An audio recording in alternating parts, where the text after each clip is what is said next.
Good Morning, morning, sir. sir. Good morning. Walaikum assalam. Okay, let us commence this session. I would be sharing the screen with you shortly. Just let me know if you can actually see the screen.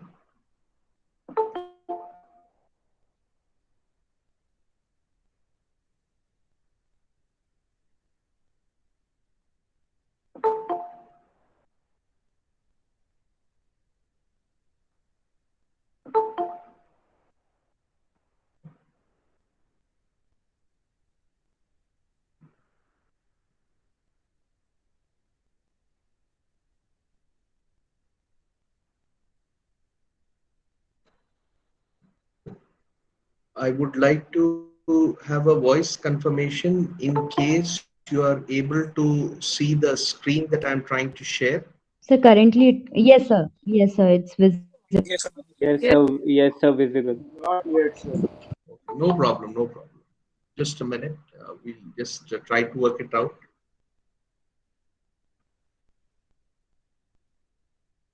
Okay, I want reconfirmation in case it is still not visible. We'll try to. Visible. It's visible. Excellent. So we intend to be looking at the second marketing mix that is actually is called as the price today. We would be looking at how exactly pricing is designed around the different type of products and services that we exactly have created for marketing our goods and services to our consumers. Now, here, this exactly happens to be very important simply because pricing plays an important aspect in the consumer's mindset when they want to evaluate the value of a product. So, it is important both from the orientation of consumers as well as from the marketeers that how exactly consumers they evaluate the prices and how organizations should set prices. So the companies they must follow different type of strategies in order to initiate a price change or setting the prices, and how in order to look at the competitor's price should an organization try to change their pricing strategy also happens to be an important aspect of discussion. So we intend to be taking this aspect in today's session, wherein we'll try to see um, when we're talking about pricing, we want to actually look at the context of the digital domain that we currently are in. And we, basically, when we are looking at pricing from a digital orientation, we are very well informed because we've got information at our fingertips and we can check the price points of the purchases at which are offered by the different type of virtual sellers. We at times we can even decide to barter and bargain for the prices online as well, and many times we might end up getting free products. Also, we can monitor the behavior of consumers, other consumers, and decide on what exactly is the best course of action for us when we decide to tailor the different offers.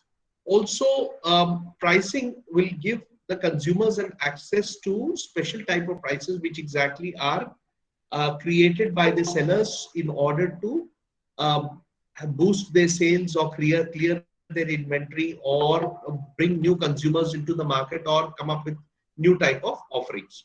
Also, you can negotiate online prices and even in person. That is, you can decide to negotiate the prices. So, effectively, when you're talking about pricing, it's actually the environment which exactly is changing. We basically are sharing economy, bartering, renting, and we exactly are doing all these different type of activities when it comes to the pricing perspective. So the aspect is how do actually end up companies price. That is, a small companies they exactly try to do it themselves, but large companies they have got divisions or they've got a team of product line managers who basically end up setting prices. So how do companies price? So we need to look at two important aspects. One is consumers pricing psychology and a systematic approach to setting, adapting and changing prices, which exactly is what is done. So when you're talking about consumers psychology and pricing, there's something which is called as the reference pricing. And there is also something which exactly can be called as the price quality inference. So we would be looking at these different aspects when we are looking at the pricing aspects for the consumers. And here we would be trying to take up different type of aspects regarding the pricing. I have already discussed with you in our last class something about the Bangalore Metropolitan Transport Company, wherein I decided to discuss with you the different type of pricing that Bangalore Metropolitan Transport Company decides for the different type of fares that they have for their buses that they actually uh, negotiate. Uh, we also have discussed about the different type of price setting strategies that is set by the organizations. It could be either survival or maximizing the current profit or maximizing the market share or market skimming or things of that sort. So very quickly, let us come down to something which exactly is uh, the aspect that is associated with the objectives, maximizing either the current profits or the market share or skimming the market or establishing oneself as a product quality leadership. That is, you have got a leadership pricing or could have other objectives, which could be the reason for setting the prices. We exactly are going to be looking at how exactly the price sensitivity exists in certain type of markets. That is how people are sensitive when it comes to pricing. And that basically is by analyzing the demand curves and price elasticity of demand. So now there can be two extremes. One is either an inelastic or an elastic demand. So let's say, for example, if the price is of a certain commodity is changed, so there is a very small amount of change in the demand, then that means that this sort of a situation is where it is called as a inelastic. So the basic change is not very effectively incorporated in the aspect of demand. But in case of an elastic demand, what really happens is with a small amount of change in the price, the demand changes very high. So people are very, very sensitive to demand changes in case your price change is there. So let's say, for example, suddenly you feel that even if the government decides to change the price of the fuel, the petrol prices, they change, it is not going to impact our demand. Like for example, if the price change is, let's say, 1 rupee or 2 rupee per liter, it is not going to affect our demand. Our demand is not going to drop. We will purchase the price at that price point. We will be purchasing the fuel. But let's say, for example, if suddenly the price of gold, it suddenly drops by 1000 rupees per 10 grams. What is, or it drops to something like around 2000 rupees per 10 grams. What is going to happen? There going to be a mad rush of people trying to purchase gold because there's a huge amount of people where the demand suddenly shoots up. So, you know, this is basically how you can understand by the illustration for the elasticity and the inelasticity of demand. So for commodities, which basically are daily essentials, we basically are having a inelastic demand. But for certain things where basically they are not really essential things, and suddenly there's a huge amount of change in price, then probably it might end up with a elastic demand. So we exactly are going to be looking at this important aspect when it also comes to setting the price. Then there are price sensitivity. The factors which reduce the price sensitivity are the products being more distinct. If the products are very distinct, then there would be price sensitivity. But if the product is not distinct, that is, buyers can easily substitute with another product, then probably they actually impact the price sensitivity. Or when buyers cannot easily compare the qualities of substitute, then also price sensitivity can be challenged. Or the expenditure is a small part of the buyer's total income. Okay, so if the expenditure which is incorporated happens to be a very negligible amount of the total buyer's income, then also it is not very sensitive and it's basically inelastic. But if the expenditure, a part of the cost is borne by another party, then also we are insensitive to price. Let's say, for example, you're working on the type of service. Let's say, since if you're coming to the class, basically, we generally try to see that the attendance in government institutions are, or government funded institutions are less than attendance in private funded institutions. Because let's say for a program like MBA, this exactly happens to be that AMU offers you a very high quality program with the least cost, because majority of the cost is borne by the government. So that's basically what we mean when the expenditure is borne by another party.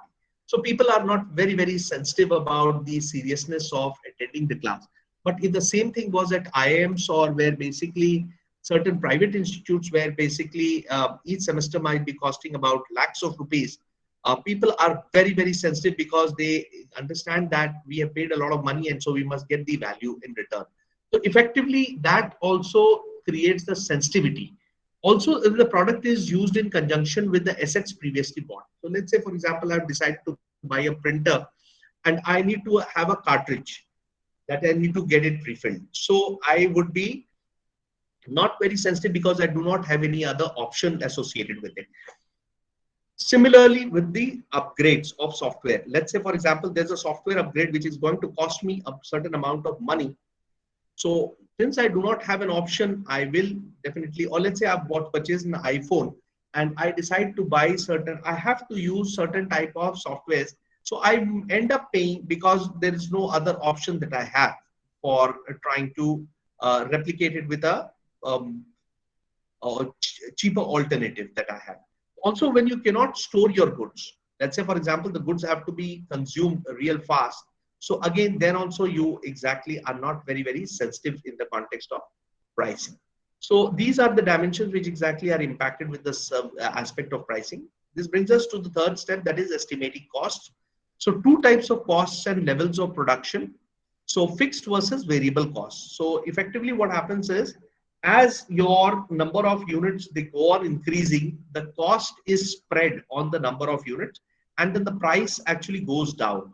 Suddenly what happens is, if you start producing so much that now the inventory also adds up, so that then the curve actually takes a upward turn and the cost actually rises, because now you have produced so much that now you need to invest not only in selling it but also in storing it. So the cost actually would add on to the cost quantity produced. So effectively, this exactly is the aspect that can be incorporated when you're going to take up of the cost behavior of a fixed size plant.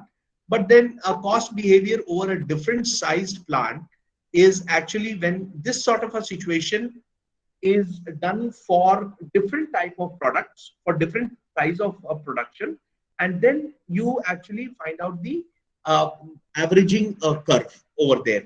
So this basically is all about the costing is impacted by this aspect as well. Then we also look at something which exactly is called as the learning curve. So let's say, for example, for the first 10,000, 100,000 units you're producing, the cost is coming to around $100. Okay. So Samsung, let's say, decides to produce another about 200,000 units. Now it has doubled the units.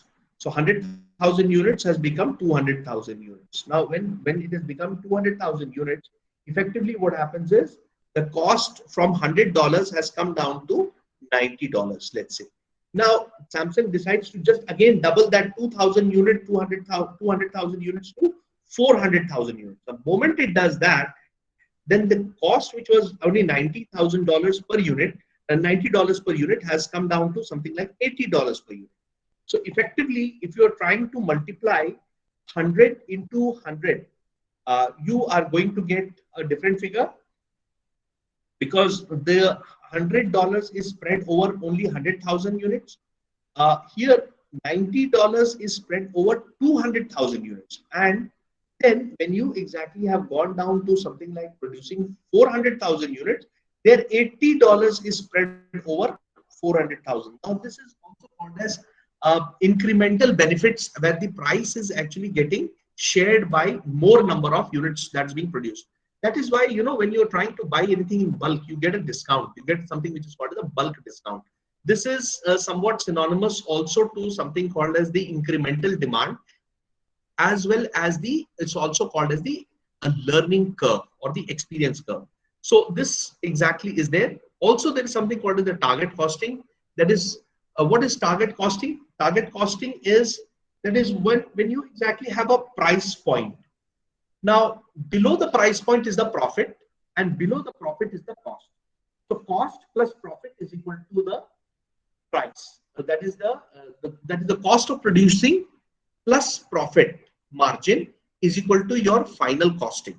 Okay. So the price that you actually purchase the goods, that is the price at which you actually made this good. When you add your profit margin to it, you will end up with a cost, and this becomes the target costing. So definitely, let's say for example, you want a 10% profit, and let's say you cost about 100 rupee to produce the goods. So then definitely you will set the price at 110, because 10 rupee is the profit that you want and 110 is the price you're going to set. So your target would be something like 110 rupees, simply because it took you 10 rupee as a profit that you want, and 10% of the cost, that is production, that is 100 rupee was the cost of production, and 10% is the profit that you want. So you set it for 110. But let's say for example, if you want a 20% profit, now if you want to have a 20% profit margin, then you have to set the price for 120 rupees. If you want to have a profit margin of 30%, then you will have to set basically for 100 rupees that you have produced, you'll add 30 rupees to it, and then your target costing will become 130 rupees. Now this is some of the basic aspect of target costing. Also, you need to take into account the competitors' cost, prices, and reaction into account. So let's say for example, your competitor is going to have a big problem in getting the raw material, and you basically have a backward integration, that raw material you exactly can get at a cheaper price. So effectively your competitor cannot actually, the cost of your competitor is going to be more than you. So now if you want to actually get supernormal profits, you can try to increase the price and keep it similar to your competitor. So effectively your cost of production is much lower than your competitor. So the gap between your cost of production and your final selling will be a profit, and your profit will be more than your competitor. Although both of you are selling at the same price in the market, but you will get a better profit simply because your cost is much less in producing the goods than your competitor. So you can do that also. But now if you want to drive the competitor out of the market and you want to capture his market share also, what you can do is you can reduce the profits. Now the moment you reduce the profit, your price, your selling price will be lesser than your competitor, and people will end up buying your goods, not your competitors' goods. Why? Because let's say for example, you took about 80 rupees to produce the goods and you want only 10 rupees as the profit, and you want to sell it for 90 rupees. Okay. Now your competitor unfortunately ends up manufacturing the goods at 100 rupees. Now he, even with selling at 100 rupees, he cannot sustain himself in the market simply because you are selling your goods at 90 rupees and making a profit. Now that's basically the strategy that you can use to drive your competitor out of the market. Now this exactly is the objective for setting the firm. You want to actually get a better profit, get a market share, or you want to have a monopolistic situation, control over the market. Now this basically is the objective, where exactly on the basis of which you decide to look at the competitors' cost, prices, and reactions into account. So this is called as value-based priced competitors. So now when you're talking about selecting the pricing method, which exactly is the fifth important aspect, we need to understand that there are basically three levels. One is the yellow grid that you're seeing. It has two prices. One is low price. That is the price at which you are actually producing your goods. All the factors of production actually cost you so much. So you cannot sell below the price that you have ended up producing the goods. This is the low price. Then there is a high price. Now this is where no possible demand exists at this price. Nobody is ready to purchase the product at this price. This is the highest price. So your price must be in between these two. So your price must be above the low price and must be below the high price. That is in the blue segment that you're seeing. Now the blue segment actually consists of the floor price at the bottom and the ceiling price at the top. And you have to basically put your goods somewhere in between this entire range. So your cost is the floor price. Yes, Pratiksha, any problem? Hello?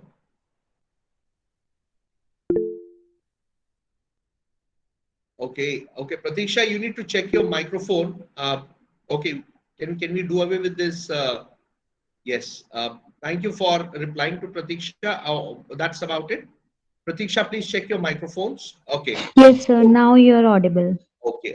Thank you, Probably sir. some sort of a glitch in the network, probably, Yes, and sir. Yes, sir. either of From our my end. end. Yes, sir. So we exactly have two types of pricing. One is called the ceiling price and one is called the floor price. Now, the cost of the products or the different factors basically which are responsible for or factors of production is called the floor price. The price at which I actually manufacture the product at my end, it's called the floor price. Okay, so this exactly ends up my costing for the cost of production of the goods, and this is the floor price. Now I cannot sell the goods at the floor price. If I sell the goods at the floor price, then there is no reason for me to be in business, because then I will be doing something called as social work, and that is not basically one of my objectives. If my objective was social work, then probably I'm going to give the goods away just like that. Okay, I'm going to produce it for mass consumption. But now when I'm going to look at the next level, that is beyond that, I'm going to look at competitors' price and what exactly is my competitor selling the product. So definitely the competitor's price can be one sort of a benchmark which I can use in order to earn a similar sort of a profit that my competitor is earning, which exactly is definitely going to be more than the floor price that exactly I have for producing the goods. Also, the competitor customer's assessment of the unique feature. Let my customer say that this product has these unique feature, and so probably it needs to be better priced. Okay, or it has a value, it has a brand image, it has a aspect. Like for example, if you want to go and buy a high-end premium product, you definitely are looking for a premium pricing. So this is the perception, the assessment of consumer about the unique feature that your product has, and on this level of value addition, the consumer actually has an assessment that the price should be this. So I can actually raise my price beyond my competitor to reach to the customer's assessment on the basis of the value that my product or my brand is actually transmitting.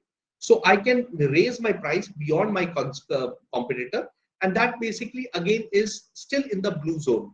So then I have one level that is called the price ceiling, and if I go beyond price ceiling, then probably I'll be entering a zone where my product will not be able to be sell, because this loses its demand.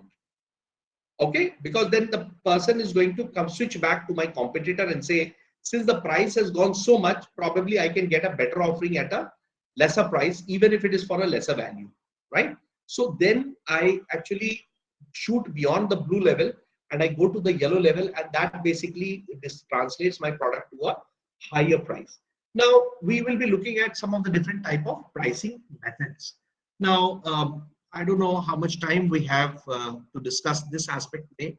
What's the time that we have for the next class? That's about 10 o'clock, right?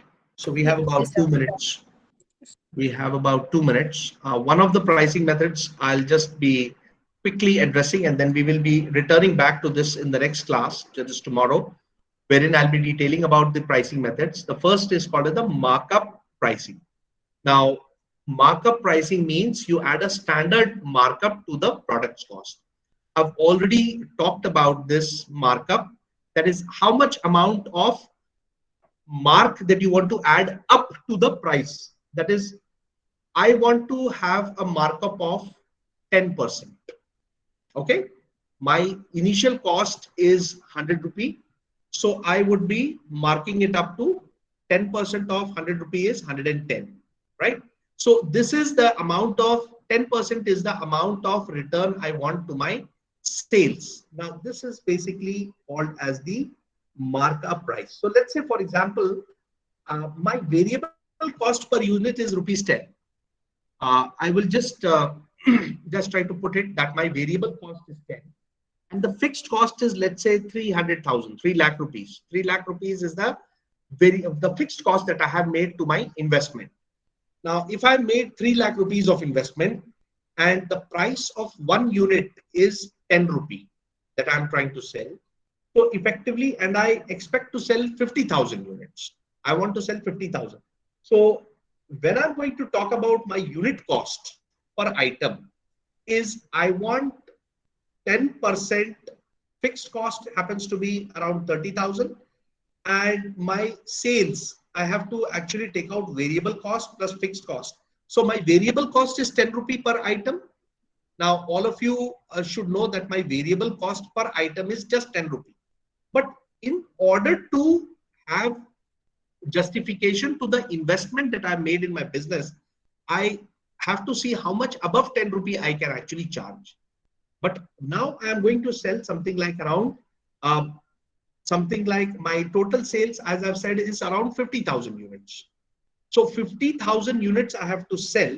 So 50,000 I'm going to, and I have made an investment of something like around 3 lakhs. Now 3 lakhs, I'm going to divide it by 50,000. When I'm going to divide this 3 lakh by 50,000, I am going to get something like around 6 rupees. Now this 6 rupees will be added to 10 rupee, and then the markup price is going to be 16 rupees. So this is what I mean. So effectively what I mean by a markup pricing is that I decide to have a variable cost, and that is 10 rupee. But then I have made an investment of 30,000, 3 lakh rupees for this plant. But I want to retrieve some amount of investment for every production that I made. Now I'm going to retrieve not from one, but from the entire spread of production. So the total amount of retrieval that I want to make has to be spread upon the number of units that I actually produce. So let's say I end up producing something like 50,000 units. I want to produce 50,000 pens. Let's say I want to produce 50,000 pens. I have put up an investment of about 3 lakh rupees for a machinery, which is going to make pens for me. The price variable cost per pen is 10 rupees. So 50,000, the 3 lakh rupees that I have invested, I'm going to divide it among the number of units that I'm going to produce. So 3 lakh, I'm going to divide it by 50,000. The moment I divide 3 lakh by 50,000, I'm going to get 6 rupee. So 6 rupee, I have to add to 10 rupee, and the price of the pen should be 16 rupees in the market. Now this 16 rupees is going to cover my variable cost as well as the markup that I decided on the level of investment that I made on the machinery.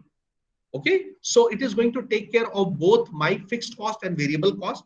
And now I can now price my pen at 16 rupees in the market, which I'm able to produce at a variable cost of 10 rupees. So this is basically something which is called as the pricing, the first type of pricing, which is called the markup pricing. I'll be taking up the next type of pricing, that is target return pricing, in the next class. In case anybody is not clear with this, I will revisit this in tomorrow's class as well. Okay. Thank you very much for the session. Thank you, sir. Okay. Okay. Okay. Thank Assalamu you, alaikum. sir. Thank you, Okay. sir. Have a good day. Thank you, sir.